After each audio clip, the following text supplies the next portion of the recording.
Today's video session continues the external comments. Okay, ఇప్పుడు ఈ రోజు వచ్చేసరికి మనకి ఎక్స్టర్నల్ కమెంట్స్ లో ఇప్పుడు మనం తీసుకునేది నెక్స్ట్ కమెంట్ యాట్రిబ్యూట్. ఓకే, దీన్ని ఏమంటామంటే యాట్రిబ్యూట్స్ అని చెప్పేసి. అంటే ఇక్కడ మనకి ప్రతి ఫైల్కి ఏంటంటే సమ్ యాట్రిబ్యూట్స్ అని చెప్పేసి.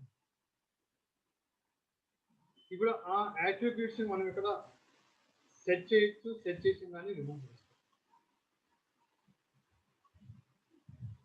అంటే ఇది మీకు కంపేరేటివ్ గా చెప్పాలనుకుంటే విండోస్ లో ఒక ఫైల్ ప్రాపర్టీస్ ఏమైతే ఉన్నాయో ఆ ప్రాపర్టీస్ ఇక్కడ మనకి యాట్రిబ్యూట్ కమాండ్ ద్వారా ఉంటుంది. అంటే ఇక్కడ మీకు యాట్రిబ్యూట్ ఫైల్ నేమ్ ఇస్తామంటే ఆ ఫైల్ కి యాట్రిబ్యూట్స్ ఏమున్నాయో అవి డిస్ప్లే అవుతాయి. అంటే జనరల్ గా ఒక ఫైల్ కి యొక్క యాట్రిబ్యూట్స్ ఏంటంటే read only, right only, hidden, active, system attribute. ఈ జనరల్ గా ఒక ఫైల్ ఉండే ప్రాపర్టీ. అంటే ఇక్కడ మీకు రీడ్ ఓన్లీ అని ఇచ్చారు అనుకోండి, అంటే ఇక్కడ రీడ్ ఓన్లీ ఇవ్వటం అంటే మీరు ఏం చేస్తున్నట్టు రైట్ పర్మిషన్ ఇచ్చేస్తున్నారు. అంటే ఇప్పుడు మీకు ఒక ఫైల్ జనరల్ గా ఒక డిఫాల్ట్ ఫైల్ ఏంటంటే మీరు క్రియేట్ చేసినప్పుడు దానికి బై డిఫాల్ట్ గా ఉండేది ఏంటంటే రైట్ పర్మిషన్ ఉంటుంది. Next visual, by default active file, ఈ మూడు ఉంటాయి. Visual, active, right permission. ఇప్పుడు దీన్ని చేంజ్ చేయాలి. అంటే ఇప్పుడు రైట్ పర్మిషన్ ఉంది, దానికి రైట్ పర్మిషన్ ఇవ్వాలి. అంటే రైటింగ్ చేయకూడదంటే ఏంటి, ఓన్లీ రీడింగ్ మాత్రమే చేయాలి. కాబట్టి ఇప్పుడు దానికి ఏంటంటే మనం ఆ ఫైల్ యొక్క ప్రాపర్టీని మనం రీడ్ ఓన్లీ పెట్టామనుకోండి, మీరు ఓపెన్ చేసామంటే మీకు రీడింగ్ మాత్రమే చేయాలి. దాంట్లో మీరు ఏదైనా ఇన్ఫర్మేషన్ టైప్ చేయాలంటే మీకు కుదరదు, అది రీడ్ ఓన్లీ. నెక్స్ట్ మీకు ఏమవుతుంది, ఫైల్ కనిపిస్తుంది, విజువల్ కనబడకూడదు, హిడెన్, డిఫాల్ట్ యాక్టివ్ అన్నాను. నెక్స్ట్ సిస్టమ్ యాట్రిబ్యూట్ ఏంటంటే మీరు ఒక ఫైల్ దేనైనా సరే సిస్టమ్ ఫైల్గా దాన్ని కన్వర్ట్ చేయాలంటే దానికి సిస్టమ్ యాట్రిబ్యూట్. కానీ ఒక మామూలు ఫైల్ని సిస్టమ్ ఫైల్గా కన్వర్ట్ చేస్తే మీకు సిస్టమ్ ఒకసారి మీకు ఆన్ కాకపోవచ్చు. ఎందుకంటే మీకు సిస్టమ్ ఫైల్ ఎందుకంటే దాంట్లో ఉన్న కంటెంట్ సిస్టమ్ రికగ్నైజ్ చేయలేదు కాబట్టి ఏమంటుంది, మీకు ఇంకా ఆ ఫైల్ అలానే రీడ్ చేస్తూ ఉంటుంది, మీకు సిస్టమ్ ఆన్ కాకపోవచ్చు. కాబట్టి ఒక జనరల్ ఫైల్ని సిస్టమ్ ఫైల్గా చేంజ్ చేయకూడదు. సిస్టమ్ ఫైల్ ఏదైనా ఉంటే దాన్ని మాత్రమే చేంజ్ చేయాలి. ఓకే, ఇన్ కేస్ ఎప్పుడైనా దాని యొక్క అట్రిబ్యూట్ సిస్టమ్ ఫైల్ నుంచి మామూలుగా చేంజ్ చేయకూడదు, అప్పుడు మాత్రమే యూజ్ చేస్తాం. ఓకే, ఇప్పుడు ఆ అట్రిబ్యూట్ సెట్ చేయాలంటే దానికి మీకు ఇక్కడ సింటాక్స్ లో చూడండి, ఇది స్విచెస్ సెట్ చేయాలి. Attribute that is attribute plus or minus R, plus minus A, plus minus H, plus minus S. అంటే ఇక్కడ మీరు యాట్రిబ్యూట్ ప్లస్ ఇక్కడ ఎగ్జాంపుల్ చూడండి నెక్స్ట్ లైన్ లో. ఇప్పుడు నేను యొక్క attribute plus some Gulab dot TXT అని ఇచ్చాను. అంటే ఇప్పుడు మీకు ఆ ఫైల్ కి మీరు ఏం చేస్తున్నారంటే రీడ్ ఓన్లీ పర్మిషన్ సెట్ చేస్తారు. అంటే ఇప్పుడు మీకు ఏమవుతుంది, ఆ ఫైల్ ని ఓపెన్ చేసి చూడొచ్చు, అందువరకు రీడ్ ఓన్లీ. మీరు దాంట్లో ఏదైనా టైప్ చేస్తే మీకు టైపింగ్ రాదు. మళ్ళీ మీకు అది మామూలుగా రావాలనుకోండి, మళ్ళీ ఏం చేస్తారు, మైనస్ ఆర్, మళ్ళీ మామూలుగా. అదేవిధంగా మీకు ఆ ఫైల్ డిఐఆర్ అయినప్పుడు కనబడకూడదు అనుకోండి, ఏం చేస్తారు, ప్లస్ హెచ్, మీకు హైట్లోకి వెళ్ళి కనపడుతుంది డిఐఆర్ అన్న. మళ్ళీ మీకు కనపడాలంటే ఏం చేస్తారంటే మైనస్ హెచ్ ఇచ్చి ఫైల్ నేమ్ మళ్ళీ అది విజువల్లో. ఓకే, ఇది యాట్రిబ్యూట్ కమాండ్ యొక్క ఇది. నెక్స్ట్ దీని తర్వాత కమాండ్ ఏంటంటే మనకి లేబుల్. లేబుల్ కమాండ్ యొక్క యూజ్ ఏంటంటే ఇప్పుడు మనం డిఐఆర్ ఇచ్చినప్పుడు మీకు ఫస్ట్ అక్కడ డ్రైవ్ పక్కన నేమ్ డిస్ప్లే అవుతుంది కదా, దాన్ని మనం లేబుల్ నేమ్ అంటాం. ఇప్పుడు మీకు ఎగ్జాంపుల్ ఇక్కడ volume in drive C is అని చెప్పి పక్కన మీకు ఇక్కడ నేమ్ ఏదైతే డిస్ప్లే అవుతుందో దీన్ని మనం వాల్యూమ్ లేబుల్ నేమ్ అంటాం. ఇప్పుడు ఈ లేబుల్ నేమ్ మనం సెర్చ్ చేస్తాం.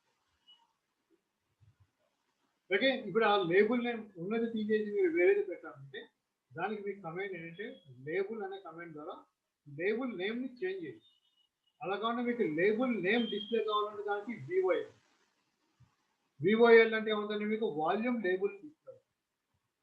ఓకే, అక్కడ ఆ వాల్యూమ్ లేబులే ఇక్కడ మీకు లేబుల్ అండి.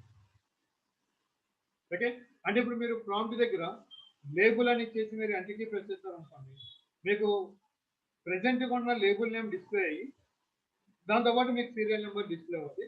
మీకు ఇక్కడ నెక్స్ట్ లైన్లో చూడండి మీకు ఈ విధంగా డిస్ప్లే వాల్యూమ్ లేబుల్ అని చెప్పేసి 11 క్యారెక్టర్ ఎంటర్ ఫర్ నా. అంటే ఇప్పుడు మీరు వాల్యూమ్ లేబుల్ నేమ్ చేంజ్ చేయాలనుకుంటే లేబుల్ నేమ్ టైప్ చేసి ఎంటర్ కీ ప్రెస్ చేస్తే లేబుల్ నేమ్ చేంజ్ చేయాలి. ఒకవేళ మీకు లేబుల్ నేమ్ చేంజ్ చేయకూడదు, ఓల్డ్గా ఉండాలి, ఏం చేస్తారు, ఏ నేమ్ టైప్ చేయకుండా ఎంటర్ కీ ప్రెస్. ఓకేనా, అది లేబుల్ నేమ్ చేంజ్ చేయాలి. నెక్స్ట్ దీని తర్వాత వచ్చేసరికి మనకి డాస్ కీ కమాండ్. మీకు ఈ డాస్ కీ కమాండ్ ఏంటంటే ఇప్పుడు మనం ఇక్కడ డాస్ ప్రాంప్ట్ దగ్గర మనం కమాండ్స్ టైప్ చేస్తాం. ఇప్పుడు ఈ కమాండ్స్ మనం టైప్ చేసేటప్పుడు మీరు టైప్ చేసే కమాండ్స్ ప్రీవియస్లీ రావాలనుకోండి, మీకు కీబోర్డ్లో అప్ యారో డౌన్ యారో ఈ యారో కీస్ ప్రెస్ చేస్తే ఏమవుతుంది, మీకు ప్రీవియస్ కమాండ్స్ ప్రీవియస్కి వెళ్ళినప్పుడు మళ్ళీ నెక్స్ట్ కమాండ్ రావాలంటే డౌన్ యారో కీ కానీ ప్రెస్ చేస్తే మీకు నెక్స్ట్ కమాండ్. ఇప్పుడు మీరు ప్రీవియస్కి వెళ్ళకుండా మీరు డౌన్ యారో ప్రెస్ చేస్తారు అనుకోండి, ఏమి లేదు కదా, మీకేం రాదు. ఇప్పుడు మీకు ఇది వర్క్ అవ్వదు. ఇప్పుడు మీరు అప్ యారో ప్రెస్ చేయండి, మీకు ఇవ్వండి ప్రీవియస్ కమాండ్స్. అదే డౌన్ యారో ప్రెస్ చేయండి, మీకు డౌన్ యారో అంటే ప్రీవియస్కి వెళ్ళినాక డౌన్ కమాండ్స్ వస్తాయి. ఓకే, ఇప్పుడు దీంట్లో మనకి ఇక్కడ ఆప్షన్స్ ఇచ్చేటండి. ఆప్షన్స్ ఏంటి మనకి, up down recall command, escape వచ్చి క్లియర్ కంటెంట్ మామూలుగా క్లియర్ అయిపోయింది. నెక్స్ట్ F7 ఏంటంటే మనకి డిస్ప్లేస్ కమాండ్ హిస్టరీ. ఇప్పుడు F7 ప్రెస్ చేయండి, మీరు ఏ కమాండ్స్ ఏదైతే టైప్ చేస్తారో కమాండ్స్ అంతా హిస్టరీ అంటే అన్ని రావు, కొన్ని మాత్రం. ఓకే, ఇప్పుడు మీకు ఇది క్లియర్ కావాలనుకోండి ఎస్కేప్ ప్రెస్ చేయండి, రిమూవ్ అయిపోయింది. ఇప్పుడు మీకు అది క్లియర్ కావాలనుకోండి ఆల్ట్ F7 ప్రెస్ చేయండి, మీకు క్లియర్ అయిపోయింది. ఇప్పుడు ఓన్లీ F7 ప్రెస్ చేయండి, మీకు ఏం రాదు. Up arrow down arrow press చేయండి.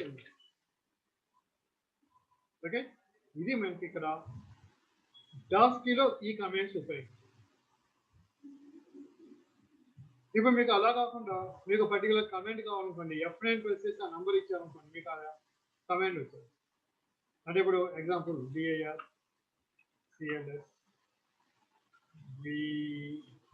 VOL VER, ఇప్పుడు ఈ విధంగా కమాండ్.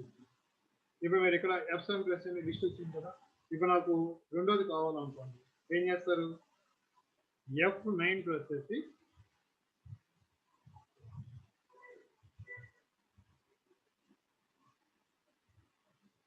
Two types.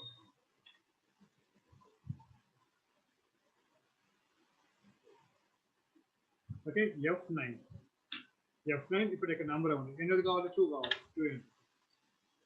ఓకే, ఇది F9. నెక్స్ట్ ఈ ఆల్ట్ F10 ఏంటంటే దీంట్లో మనకి మ్యాక్రోస్ క్రియేట్ చేయొచ్చు. ఆ క్రియేట్ చేసిన మ్యాక్రోని మనం క్రియేట్ చేయాలంటే దానికి ఆల్ట్. ఓకే, ఇది మనకి డాస్ కీ కమాండ్ యొక్క యూజ్. ఓకే, అంటే ఇక్కడ మనకి ఈ మ్యాక్రోస్ యూజ్ చేయాలంటే మీకు డాస్ కీ ఇన్స్టాల్ అయి చేస్తే అప్పుడు మీకు ఇది వస్తుంది, లేదంటే మనకు వస్తుంది. ఓకే, నెక్స్ట్ దీని తర్వాత మనకి నెక్స్ట్ ఇంపార్టెంట్ కమాండ్ ఏంటంటే మనకి ఫార్వర్డ్ కమాండ్. ఇప్పుడు మీరు ఏదైనా ఒక ఫ్లాపీని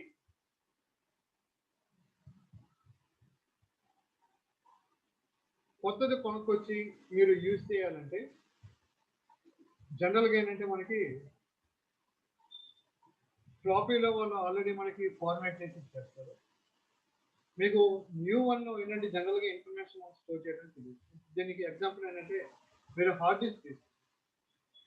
ఇప్పుడు మీరు కొత్త హార్డ్ డిస్క్ కొనుక్కొచ్చి మీరు సిస్టమ్కి కనెక్ట్ చేసి మీరు డైరెక్ట్గా ఇన్ఫర్మేషన్ స్టోర్ చేయాలంటే కుదరదు. ఓకే, ఇప్పుడు మీరు న్యూ హార్డ్ డిస్క్ తీసుకొచ్చి మీరు సిస్టమ్కి కనెక్ట్ చేసి దాంట్లో ఇన్ఫర్మేషన్ స్టోర్ చేయాలంటే దానికి ఒక సిస్టమేటిక్ ప్రొసీజర్ ఉంది. మీకు ఆ ప్రొసీజర్ ఉపయోగిస్తేనే మీరు ఇన్ఫర్మేషన్ స్టోర్ చేయాలి. అంటే మీకు అది ఏంటంటే మీరు ఫస్ట్ న్యూ హార్డ్ డిస్క్ తీసుకొచ్చినప్పుడు మీరు ఫస్ట్ చేయాల్సింది ఏంటంటే ఆ హార్డ్ డిస్క్ ని పార్టీషన్ చేయాలి. మీకు స్టార్టింగ్ ఇంట్రడక్షన్ క్లాస్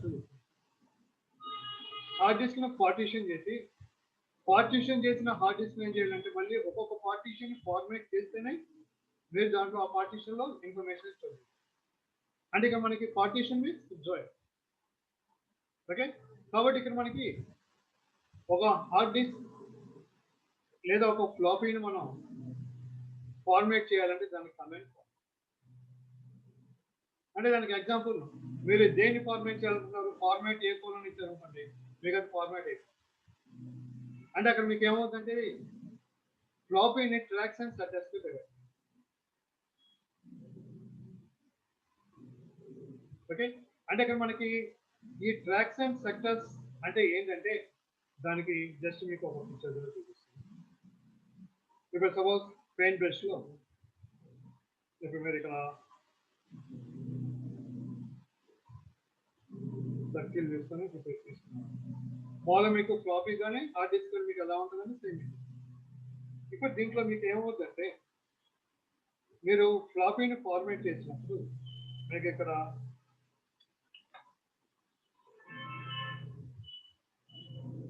ఓకే, అంటే ఇక్కడ మౌస్తో ఎగ్జాక్ట్గా డ్రా చేయడానికి కుదరదు.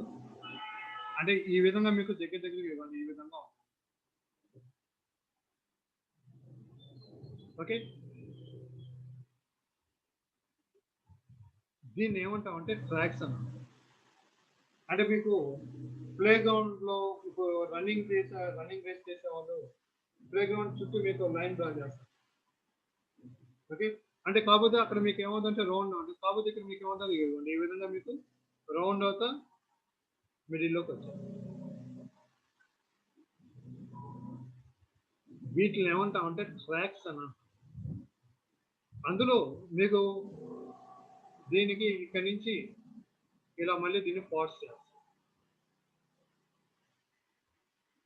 దీన్ని ఏమంటామంటే సెక్టర్స్ అన్న. అంటే ఇక్కడ మీకు ఫార్మేట్ చేసినప్పుడు ఉందంటే మీకు ప్రాపర్టీని ఈ విధంగా ట్రాక్స్ అండ్ సెక్టర్స్ గా డివైడ్ చేస్తారు.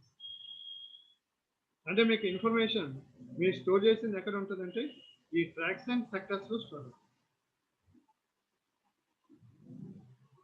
ఇప్పుడు మళ్ళీ మీరు ఫార్మేట్ అంటే ఇప్పుడు మీరు యూజ్ చేసే ఫ్లాపీని ఇప్పుడు మీకు బెస్ట్ ఎగ్జాంపుల్ పెన్ డ్రైవ్ తీసుకోండి. ఇప్పుడు మీరు పెన్ డ్రైవ్ ఏం చేస్తారు, ఒకసారి మీరు వైరస్ వచ్చినా మీకు సరిగ్గా యూజ్ కాపీ ఏం చేస్తున్నారు దాన్ని మరి ఫార్మేట్ అని చెప్పేసి అంటే అక్కడ మీకు ఏం చేస్తుంది అది ట్రాక్స్ అండ్ సెటర్స్ గా డివైడ్ చేయాలి. అంటే మీకు ఆల్రెడీ ట్రాక్స్ అండ్ సెటర్స్ గా డివైడ్ చేసింది, మళ్ళీ మీరు ఫార్మేట్ కమాండ్ ఉపయోగించినప్పుడు మళ్ళీ మీకు ఏం చేస్తుంది, మళ్ళీ అగైన్ ట్రాక్స్ అండ్ సెటర్స్ గా డివైడ్ చేస్తుంది. దానివల్ల మీకు ప్రీవియస్ గా దాంట్లో ఉన్న డేటాపై ఫ్రెష్గా వస్తుంది. అంటే దీనివల్ల ఇప్పుడు మీకు వైరస్ ఏదైనా ఉన్నా ఓకే, అంటే మీకు హార్డ్ డిస్క్ కానీ లేకపోతే పెన్ డ్రైవ్లో కానీ ఫ్లాపీ దేంట్లో అయినా సరే మీరు ఫార్మేట్ చేసినప్పుడు ఏమవుతుందంటే అగైన్ మళ్ళీ ట్రాక్స్ అండ్ సెటర్స్ గా డివైడ్ చేయడం వల్ల దాంట్లో ఉన్న ఇన్ఫర్మేషన్ మొత్తం క్లియర్ అవటం వల్ల మీకు వైరస్ లేకపోతే ఏవైనా లాజికల్ ఎర్రర్స్ ఉన్నా మీకు అవి రిమూవ్ అయ్యి. ఓకే, ఇది మీకు ఇక్కడ ఫార్మేట్ కమాండ్ ఆఫ్ యూజ్. ఇప్పుడు ఈ ఫార్మేట్ కమాండ్ ద్వారా మనం బూట్ ఫైల్ అంటే బూట్ ఫ్లాపీగా తెలుస్తాం. దానికి ఏంటంటే మీకు ఇది స్లాష్ అంటే స్లాషెస్ స్విచ్ ఉపయోగిస్తే ఏమవుతుందంటే మీకు ఫ్లాపీని ఫార్మేట్ చేసి మీకు సోర్స్ లో ఉన్న ఫ్లాపీలో సిస్టమ్ ఫైల్ స్కాన్ చేస్తుందంటే మీకు టార్గెట్ లో. ఓకే, ఇది మనకి కమాండ్స్ లో ఎక్స్టర్నల్ కమాండ్స్ లో ఈ మనకి టాప్. ఈ మనం ఇంటర్నల్ ఎక్స్టర్నల్ కమాండ్స్ లో మనం ట్రాన్స్ఫర్ చేసేసి. ఓకే,